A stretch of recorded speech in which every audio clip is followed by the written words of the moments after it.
চট্টগ্রামের লালদিঘি ময়দানে অনুষ্ঠিত হলো ঐতিহাসিক জব্বারের বলি খেলা। এবারের ১১৫তম আসরে চ্যাম্পিয়ন হয়েছেন কুমিল্লার বাঘা শরীফ বলি। চট্টগ্রাম থেকে আরো জানাচ্ছেন নাজমুল সাদিকি, ক্যামেরায় ছিলেন সঞ্জীব দে। চট্টগ্রামের লালদিঘি ময়দান ঘিরে দুপুর থেকে ভিড় হাজার হাজার দর্শকের। হবে নাই বা কেন, জব্বারের বলি খেলা যে এখন চট্টগ্রামের সংস্কৃতির অংশ। বাদক দলের সাথে বিকেল ৩টায় মাঠে প্রবেশ করেন বলিরা। দর্শকদের মাঝে কয়েক গুণ বেড়ে যায় উৎসব আনন্দ।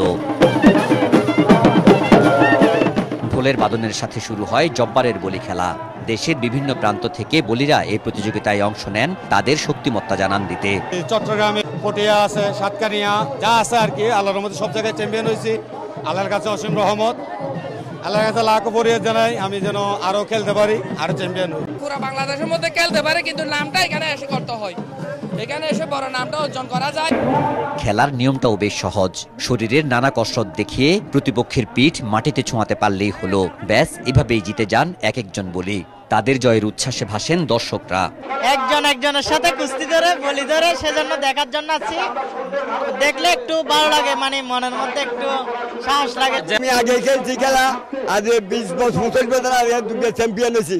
আমি অনেক খেলা লাই বলি যেটা হয় এটা যাই গই। এই কুস্তি কিন্তু আমাদের চট্টগ্রামে ইতিহাস। জব্বর বলি খেলা কিন্তু বড় জব্বর হয়েছে। দেশের বিভিন্ন প্রান্ত থেকে আসা প্রায় 100 বলির অংশগ্রহণে এবারের বলি খেলাকে দারুণ সফল বলছেন আয়োজকরা। আমি মনে করি আমরা অনেকাংশ সফল হয়েছে আপনাদের আহ্বানে। দূর দূরান্ত থেকে বিভিন্ন জেলা উপজেলা থেকে বলিরা এখানে আমাদের নাম অন্তর্ভুক্ত করেছে। নতুন প্রজন্ম নবীন প্রবীণ একটা সম্মিশ্রণ হয়ে লালদিঘির মাঠ জমজমাট রূপ ধারণ করেছে। ব্রিটিশ বিরোধী আন্দোলনকে বেগবান করতে ১৯০৯ সালে চট্টগ্রাম নগরীর বদরপতি এলাকায় ব্যবসায়ী আব্দুল জব্বার সওদাগর চালু করেন এক ধরনের কুস্তি প্রতিযোগিতা। তার মৃত্যুর পর এটি পরিচিতি পায় জব্বারের বলি খেলা নামে। এবারের আয়োজন জব্বারের বলি খেলার ১১৫তম আসর। নাজমুল সাদিকি, মাছরাঙ্গা সংবাদ, চট্টগ্রাম।